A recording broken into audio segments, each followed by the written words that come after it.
Until this, all instruments moved air.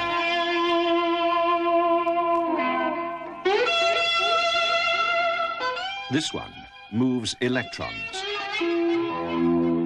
Amplified, these electrons move more air than any other instrument before or since.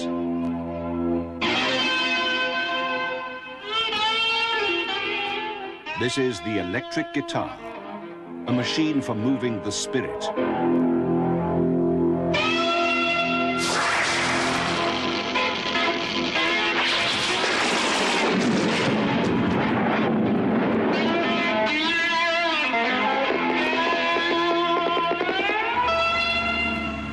New York's Lower East Side.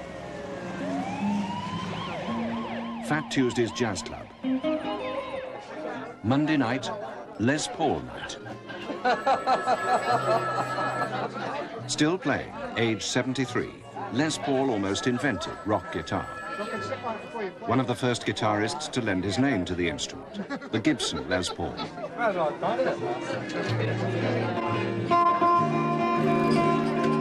Les and his wife Mary shot to fame during the television boom of the 50s.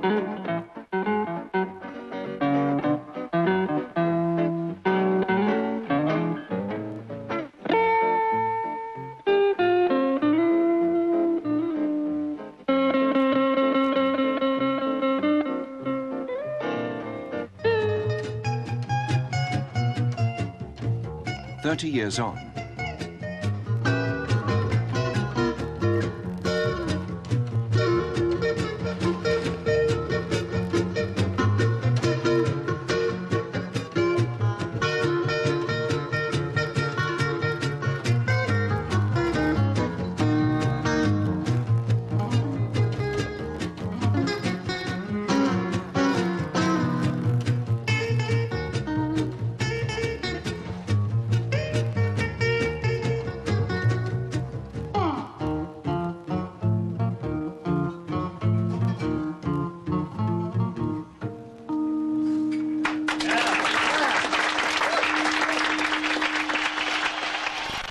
Although the instrument is fundamentally the same, Les Paul's adequate and tuneful 75 watts of amplification is dwarfed by Gary Moore's 50,000 watts of mass hysteria.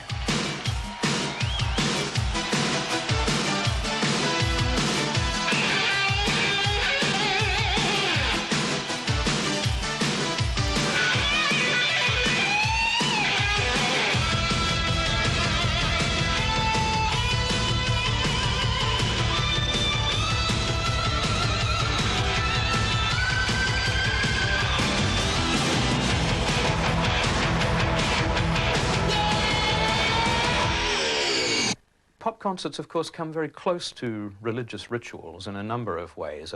Eric Clapton is sometimes called God, and pop musicians are gurus or shamans in the sociological sense, rather in the same way that Hitler or the Pope were.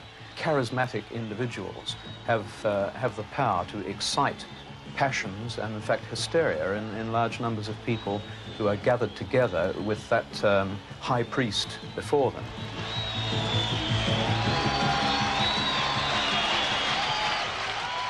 Electric guitar playing techniques can be traced to the early history of popular music. And tell my brother Bill.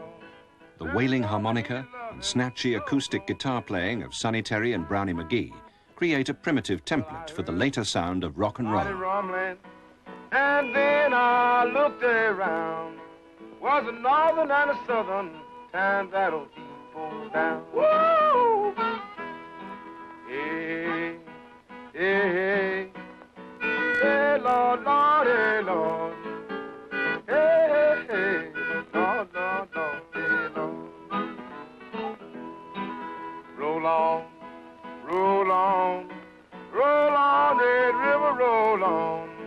I'm singing these blues because my love is gone.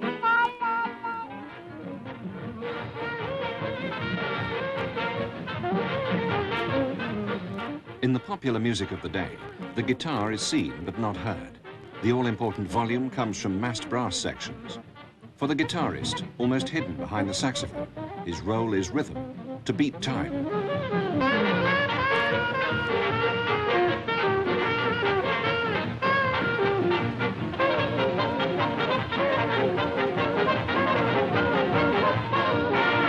By the late 1940s, as bands spend more time on the road touring, their numbers decrease in an attempt to reduce overheads. This means promotion to the front row for Louis Jordan's guitarist. But the introverted rhythmic sound of the guitar remains in the background. You've been always kicking, but you stubbed your toes when you upped and kicked the bucket, just like old man Mose.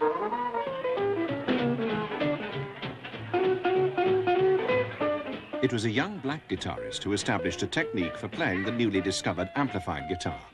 His name, Charlie Christian.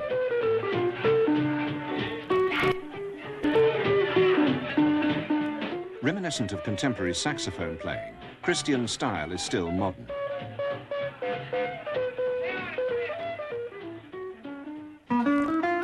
He played a Gibson ES-150 like this. After he died in 1942, it became known simply as the Charlie Christian. Steve Howe, who played guitar for the British group Yes, collects vintage instruments.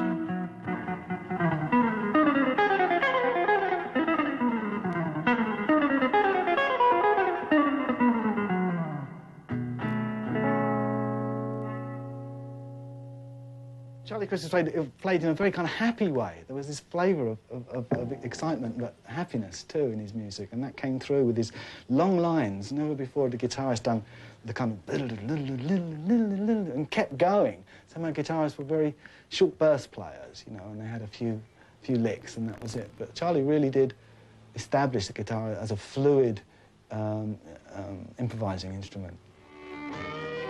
This fluid improvisation, coupled with newfound amplification, turned the introvert into an extrovert.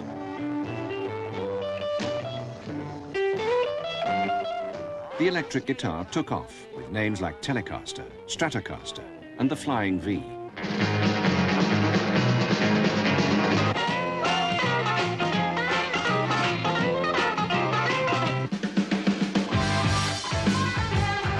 She broke my heart.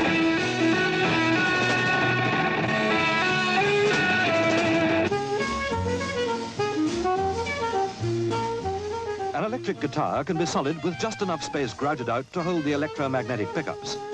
There will be 2 miles of fine wire in each of these music boxes, and a dozen different craftsmen will work on them in turn. All this to make a bedlam of adolescent noise.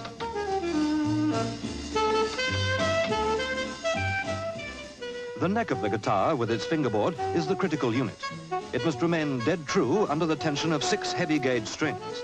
Nickel-silver frets must be hand-fitted to the rosewood fingerboard. No wonder the guitar boys have to pay so much for their guitars that they've no money left for a haircut.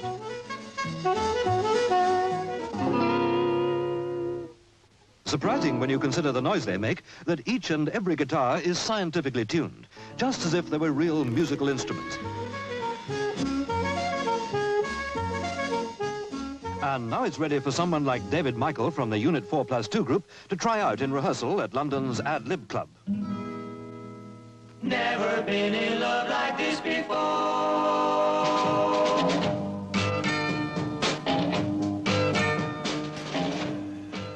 Electric guitars are still made of wood. Here at the Rickenbacker factory in California, wood is carefully selected and seasoned. This neck, a laminate of light maple, and shedua, a dark Mexican wood, is handcrafted like a piece of furniture.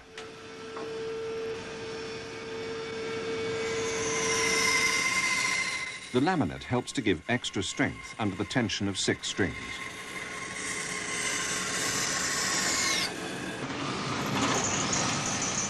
Small holes are drilled in the headstock for the machine or tuning heads.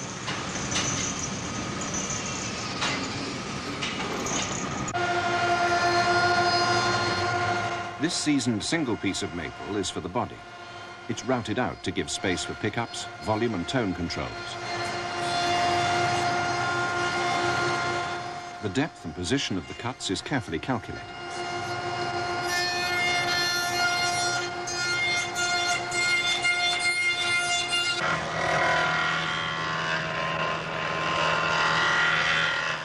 As though it were a top-class acoustic instrument, there can be good wood and bad wood.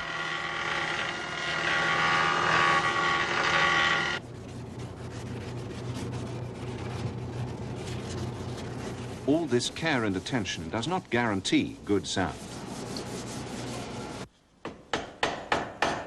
The fret wire, a steel, nickel, silver and gold alloy, is gently tapped into the rosewood fretboard.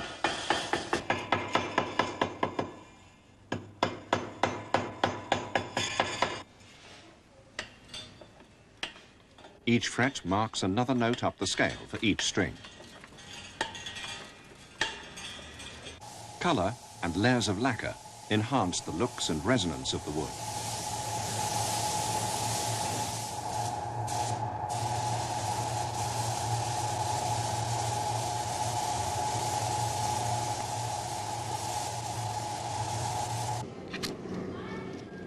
German-made machine heads tension the strings.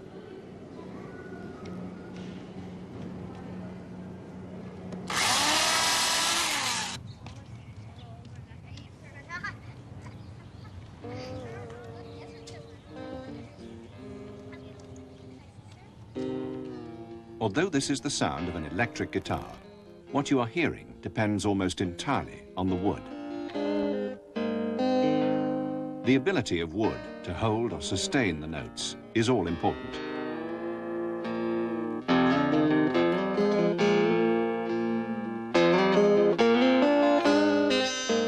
Jerry Donahue, former guitarist with British groups Fotheringay and Fairport Convention. I don't know if it's by accident that certain woods ended up sounding better, or if that's how they felt originally, but in fact it really makes a big difference to the overall effect, the actual type of wood that's used, and how the pitch of the neck, you know, when you tap it, how it relates to the pitch of the body when you tap that. As it's been explained to me, that if they're like if they're a fifth apart, or if they're an octave apart, or unison or something like that, they'll be very compatible, and it'll allow the it'll resonate right through the body, whereas others kind of fight each other. The pickups of the electric guitar depend on the close matching of the resonance of body and neck. The pickups won't help a guitar that doesn't sound good anyway. I don't know if you can hear this, but it's probably very quiet, but I can tell just by playing this that it rings a lot. There's a lot of sustain there. These two pieces of wood are compatible, and for whatever the reasons, yes, I can tell when I pick up a guitar whether I want to pursue it. I'll put it down even before plugging it in the amp if it doesn't sound good initially. Played through an amp, Jerry Donahue's guitar sounds like this.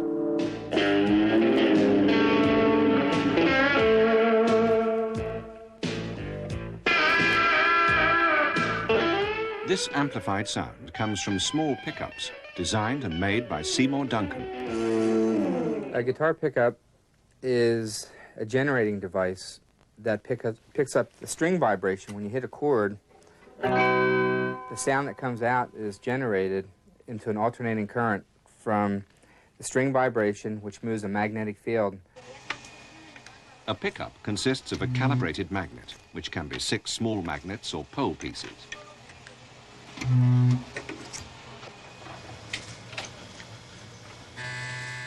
These magnets are then wrapped with insulated copper magnet wire.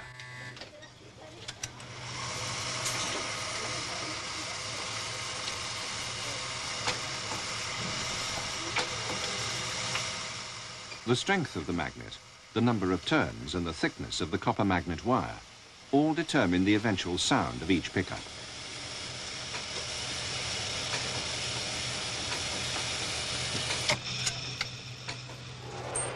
As with most things in the music industry, this thriving business comes from Seymour Duncan's enthusiasm.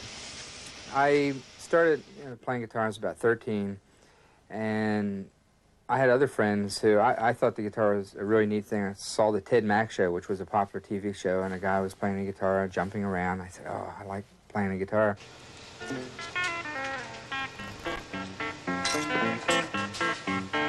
Seymour Duncan's teenage obsession led him to learn more about technology and technique. And then there's another one I learned from Duane Eddy, which was trombone, which is...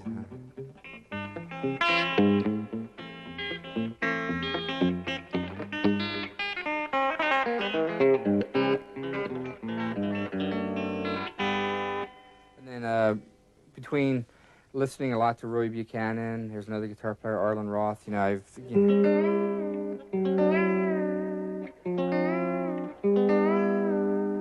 and with adding Roy Buchanan to it, you could do all the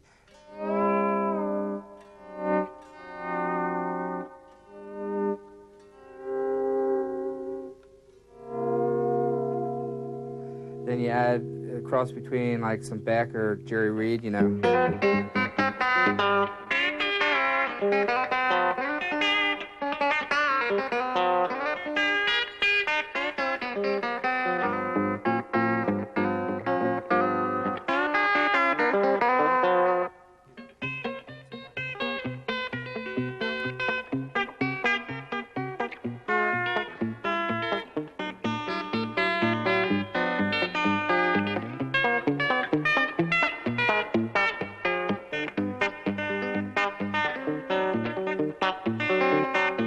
By the 1960s, the electric guitar had become the sound of the 20th century.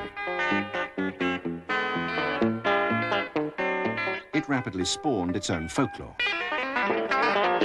When I first picked up the guitar, it was groups like the Rocketeens, the Fireballs, Ventures, Duane Eddy, and that's what I was really listening to until I happened to be walking down Sunset Boulevard, right next to Dino's Lodge, which used to be the place right next to 77 Sunset Strip, that old show in the 50s and 60s. This is around about 1960. It was like the first year I was playing the guitar. And I heard a group on the other side of Dino's from what was 77 Sunset Strip. It was a place called the Sea Witch, and I heard this guy, Jerry McGee, play extraordinary guitar. The Sea Witch Club. You must have been talking to Jerry Donahue. Yes, the Sea Witch Club was a club. It was a coffee house, actually, a coffee bar that they called, in 1960 in Hollywood. I thought guitar playing was, you know, that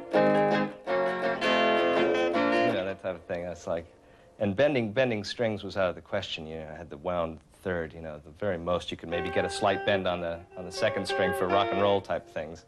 I worked there for about a year and a half, just doing instrumentals, because we had no vocalists in the band, and we had no microphone. So we'd work from 10 o'clock at night to about 4 in the morning, doing all blues instrumentals and slow blues shuffles.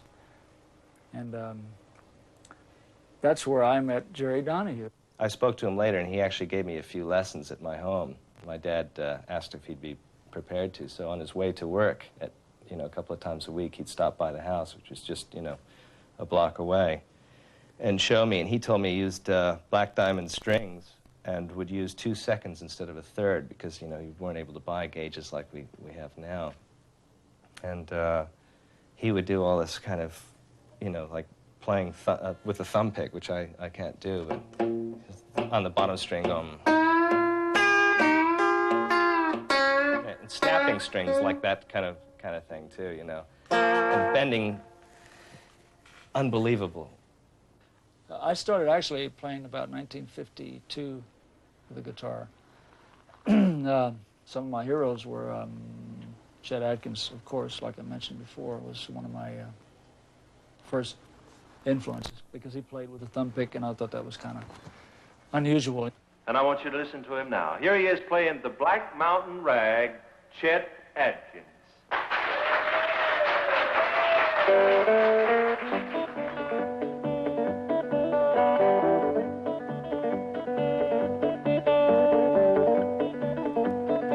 Chet Atkins' laconic approach to guitar playing is deceptive. The plastic thumb pick is on the thumb of his right hand. He uses his remaining fingers to pluck the strings. His left hand forms chord shapes, as well as fretting or pressing down the strings to play the extra notes.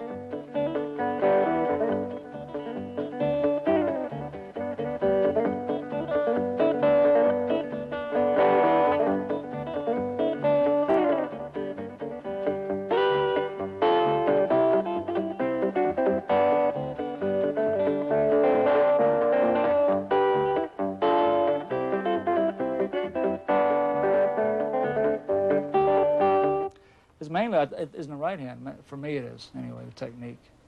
Just rolling the fingers a lot. I do a lot of that kind of stuff now.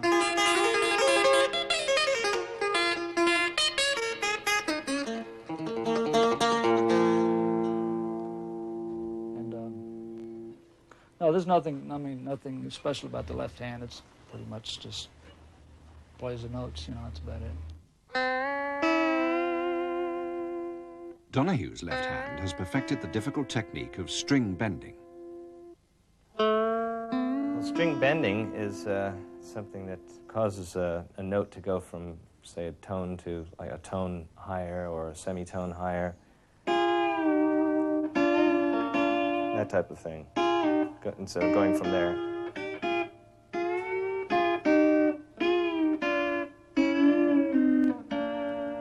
There's one that I discovered, I think it was by accident, where I pulled up the G string up to the B string and let it down again, and I accidentally, as I did that, the B string got caught underneath my index finger and came back when I was letting the other one down, So I got that effect, you see. I thought, oh, wow, how did I do that, And I then, worked on doing that and then different variations of that. And then bending another one up, too. If this looks easy, it's not. These strings are tensioned at 16 pounds each. To bend one requires strength and sensitivity. To bend 3 accurately and pitch perfect takes years of practice. Behind the nut bends, with harmonics too. Using a couple at a time, You can do a minor third or a major third, that type of thing.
While anecdotes about technique are swapped in sunny California, there is one American city where the extrovert character of the electric guitar came of age: Chicago.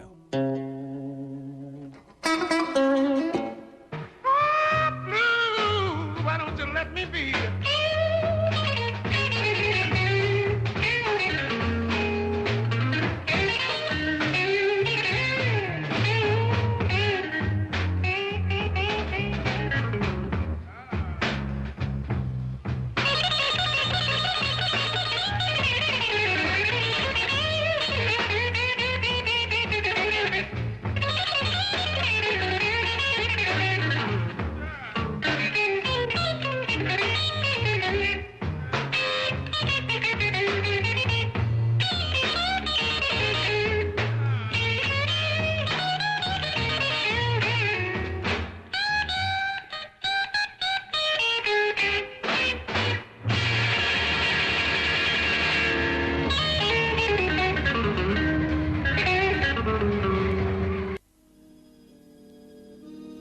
More cocoa, sir?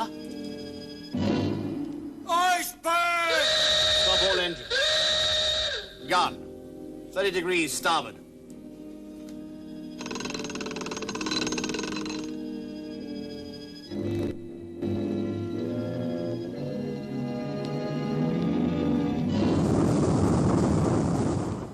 You'll be glad you had an extra strong mint. How do you get a starring role when your Rolls-Royce isn't rolling? Is that figure in pounds or dollars, darling? How do you put wheels in motion when you're stuck on the grid? You're going to have to change that gear ratio. How do you bowl a maiden over from the pavilion? Hello, love. Yeah, I'll be home a little bit earlier than I thought. Cellnet. For people going places. Sorry, I don't do commercials.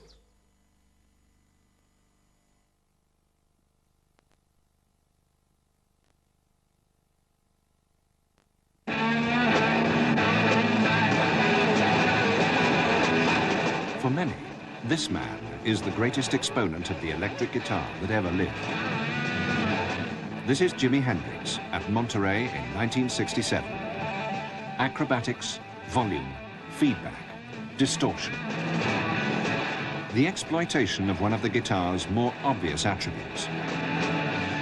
Glenn Wilson. The phallic symbolism is fairly obvious, really, with the rounded bass and the long protruding stem, and perhaps a rounded end on it as well. I guess it's largely accidental because to a large extent that's functional as well. It's quite hard to remove the soundboard from it. But nevertheless, it has fortuitously become very phallic for the player.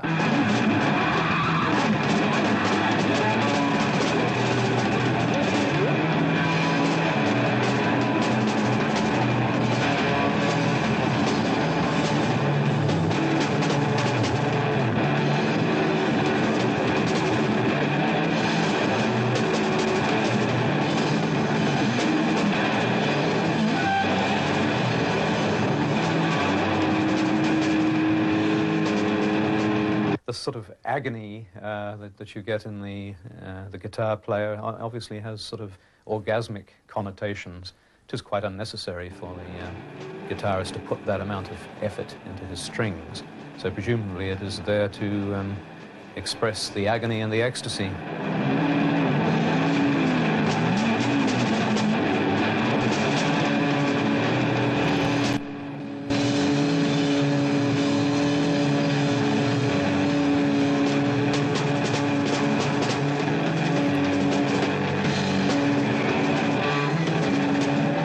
Presumably he gets carried away by the excitement of the event, but even if he didn't, of course, it's a great way of rebelling against the older generation. Arsena is very exciting, as a matter of fact. There are a number of arsonists who may even have an orgasm. They enjoy the impact that they've made on the environment. Orgasm or not, Hendrix isn't yet finished with his $400 Stratocaster.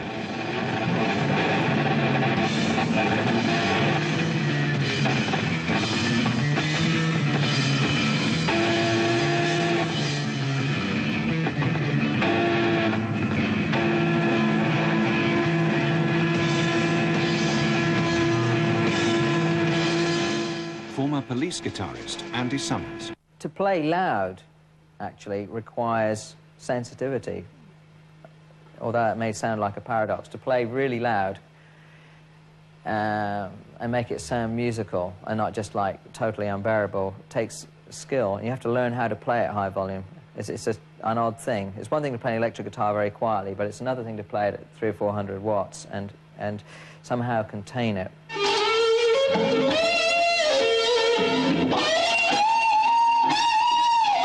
Containing this volume takes years of practice.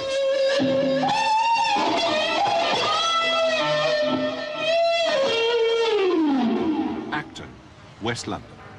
Unemployment runs at about 10%.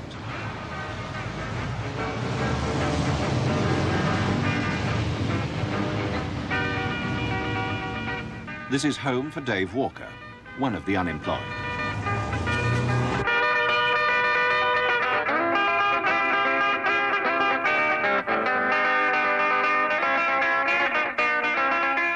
He keeps body and soul together with dreams of becoming a professional electric guitarist. He's 27. I wanted to play guitar. It looked like the guitar teachers. He had this big old Hofner. It cost as much as our piano did, apparently, about 100 quid. I wanted to play one like that. And they got me a classical guitar and I hated it. And lessons in school was always folk when they were grammar school. It's always folk stuff, you know, Michael Gray with the Boat Ashore, Hallelujah. You just wanted to go twang. All you wanted to do was go.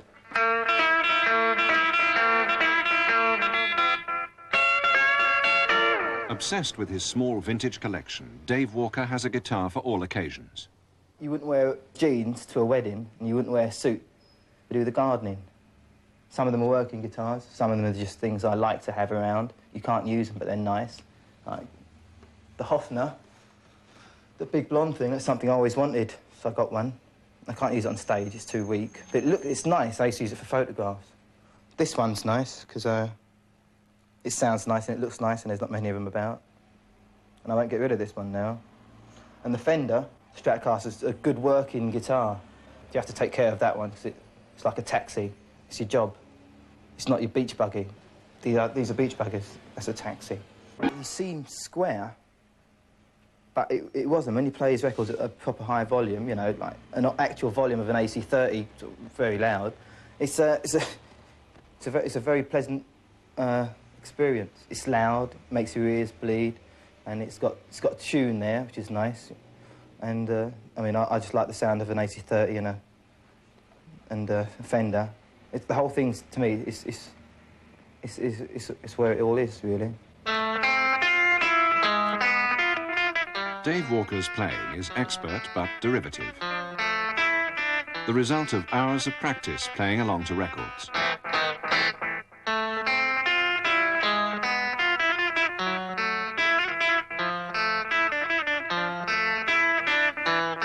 Like Hank Marvin, Walker varies the pitch of notes using this tremolo arm. It's a nice, sweet sound.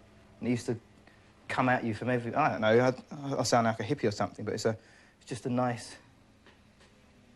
It's just a nice atmospheric sound.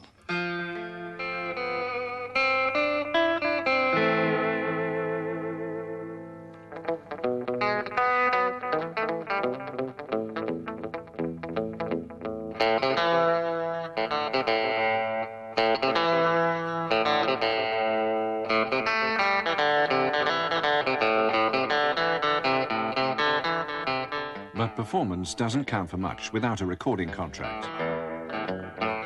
So far, Dave Walker hasn't got one.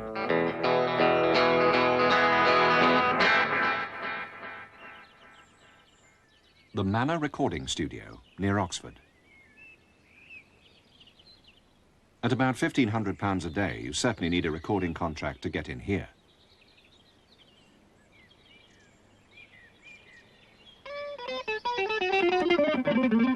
This massive but nimble left hand belongs to Frank Dunnery.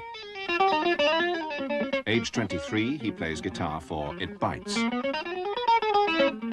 They do have a recording contract with Virgin Records. I think guitarists are very... I mean, you can always tell a guitarist. I mean, if you look within a band, it's like a personality thing. I mean, a bass player is usually like very logic and very down-to-earth and sensible. And keyboard players are like really incredibly sensible, and they always have like possessions in their house and things like that, like little Walkmans and all this. And they always like invest the money right. The drummers are usually like animals who like destroy stuff, and the guitarists are like the big loudmouths who go like yeah, yeah, yeah. You know what I mean? And a lot of bands are like that, and I think we are to a certain extent. Obscured by his powerful amplifier is Frank's favourite £100 guitar. This is a Squier, Fender Squier, which is supposedly a copy of this. I suppose they look the same, only this has got the original Fender head on it. This hasn't. And this is made in Japan. Oh, and this is made in Japan now, I think. No, these ones were made in America, I think. That's why it was so expensive. But this one... Yeah! This one's got a much lower action. And it's played in better.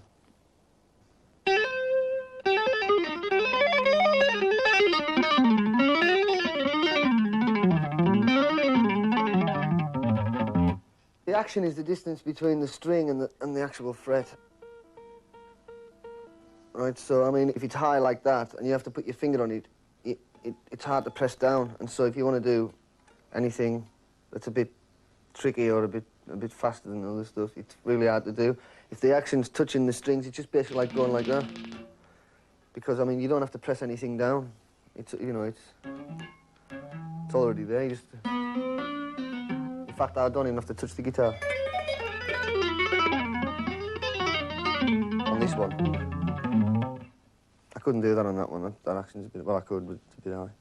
This, to me, is unimportant. I mean, you can get all pickups and different sort of pickups fitted and stuff like that. This, for me, is the really important part. Is how good the neck is. I feel that... I mean, I'm not saying it's true, but it's just that I feel there's only... The guitar's as good as its neck.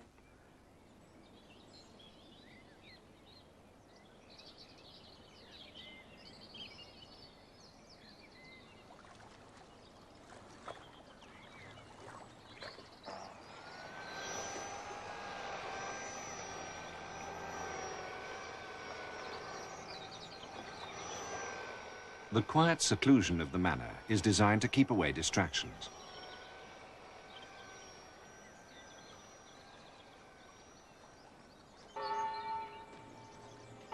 Work usually starts sometime in the afternoon.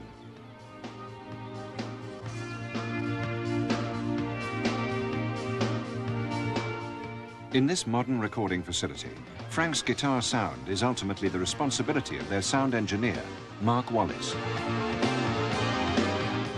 Via a 48-channel mixing desk, all the instruments are recorded onto 2-inch magnetic tape.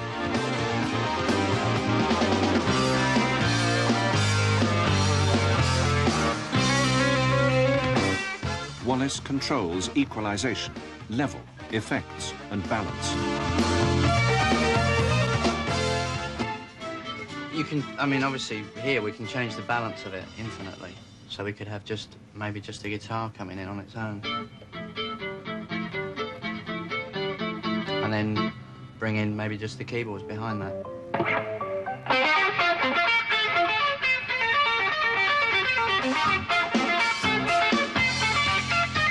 Or take the guitar out.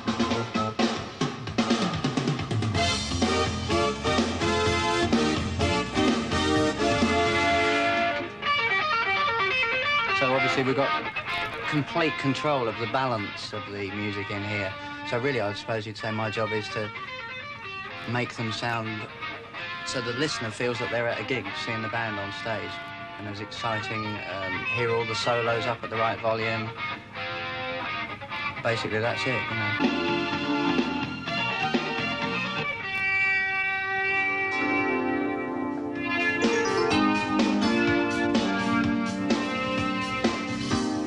Wallace's sensitivity and experienced ear make this mixing desk like another instrument. I find that sitting behind this, getting all the music together, is like playing an instrument. I mean, it is another instrument, because if I don't play this right, then the record doesn't sound right.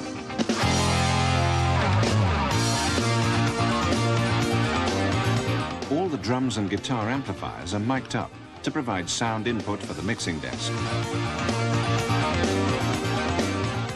In Frank's case, this preserves the natural sounds produced by his guitar and amplifier combination. They all wear headphones to listen to the music output from the desk. Just for convenience, John Beck on keyboard sits in the control room.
dance around the world will eventually have a vocal track laid down.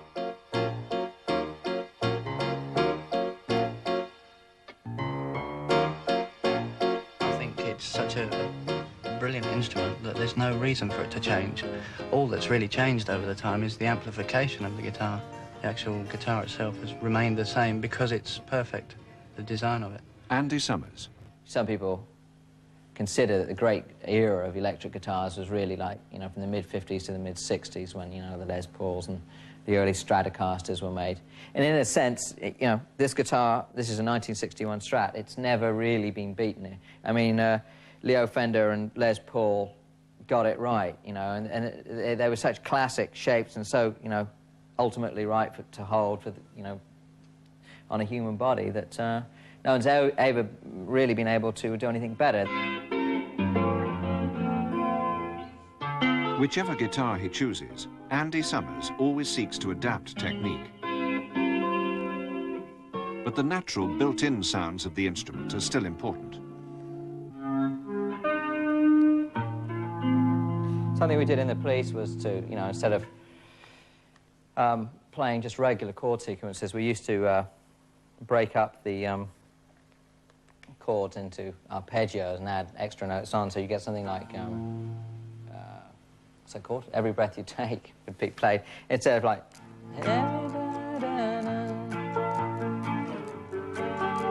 See, which is the basic chords, into like...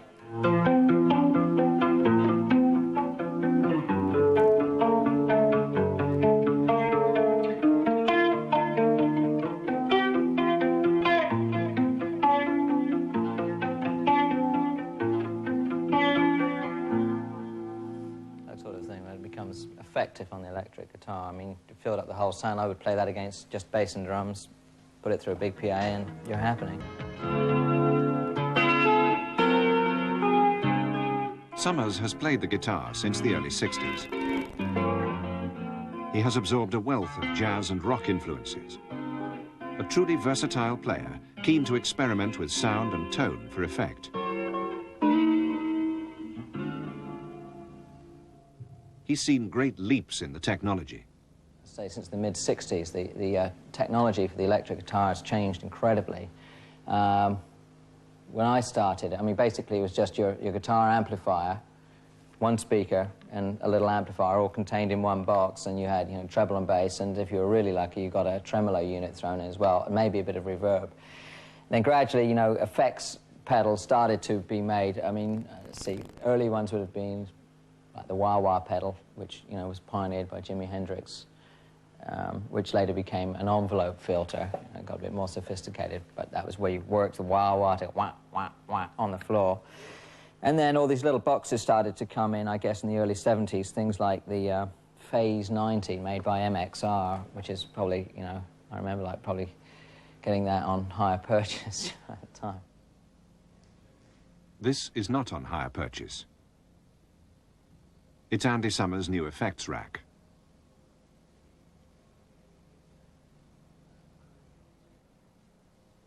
A digital library of sounds and voices. A small computer, known in the industry as MIDI, links all the digital files to this pedal board. Hitting the buttons with his foot, Summers is able to flick through the system to select a voice or effect. 300 to 400 watts of raw volume comes from here. The system is particularly useful for live performance. On stage, in a live performance, when one doesn't really have time to go over and like fiddle around with this or even think, you know, all I have to remember is a number. I'll probably look at a piece of paper on the floor and have a number, and I'll have the sounds programmed in here, so all I have to hit is a button and the right number will come up with that particular combination of sound. So look, this is the beginning of Walking on the Moon with nothing.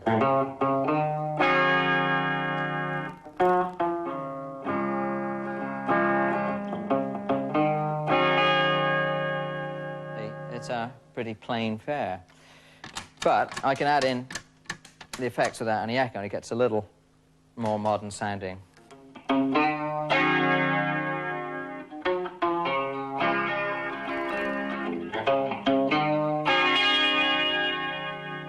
But if I now add in the echo unit, you can hear what it sounded like.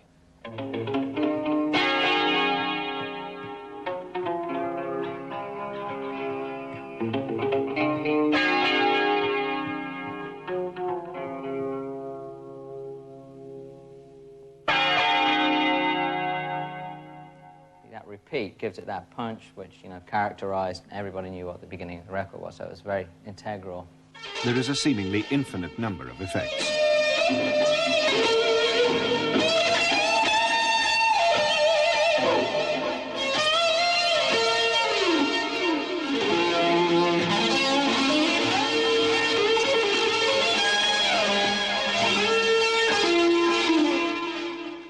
At the touch of a button, a soft, subtle sound.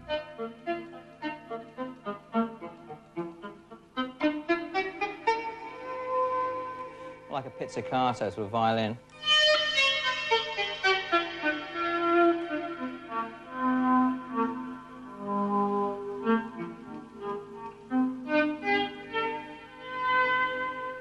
Another number, another sound.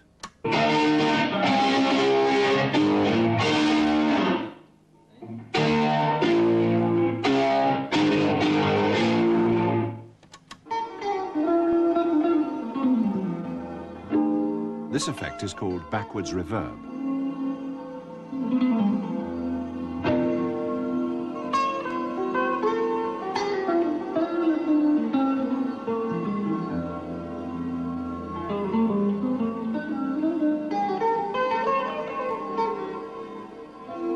There are certain sounds, you know, guitar sounds that you can pick up on, which is, you know, a combination of a guitar and an amplifier in a room. But what I guess my point is that all this equipment is just to make basically a sound like we used to get years ago without all of this. It's, I don't know, things have changed. I mean, the electric guitar is basically, you know, if you don't put anything, if you don't use any effects or anything like that, it's basically still a primitive type instrument, you know.